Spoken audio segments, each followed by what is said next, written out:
তবলায় জাদুস্পর্শ হলো স্তব্ধ। মারা গেলেন উপমহাদেশের কিংবদন্তি তবলাবাদক ওস্তাদ জাকির হোসেন।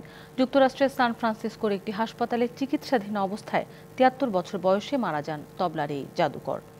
দীর্ঘদিন ধরেই রক্তচাপের সমস্যায় ভুগছিলেন জাকির হোসেন। হৃদযন্ত্রের সমস্যা দেখা দেওয়ায় তাকে হাসপাতালে ভর্তি করা হয়।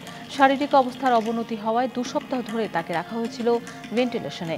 শেষ পর্যন্ত হাসপাতাল থেকে আর ফেরা হলো না জাকির হোসেনের। তিনি দীর্ঘদিন ধরে যুক্তরাষ্ট্রে বসবাস করছিলেন। ১৯৫১ সালে মুম্বাইয়ে জন্ম ওস্তাদ জাকির হোসেনের। মাত্র ৩ বছর বয়স থেকে তবলায় হাতেখড়ি শুরু তার। ভারত সরকারের পদ্মশ্রী, পদ্মভূষণ, পদ্মবিভূষণ থেকে শুরু করে নানা পুরস্কার পান তিনি। জাকির হোসেন তবলায় সঙ্গ করেছেন পণ্ডিত রবিশঙ্কর, ওস্তাদ আমজাদ আলী খান, জর্জ হ্যারিসনদের মতো দিকপালদের।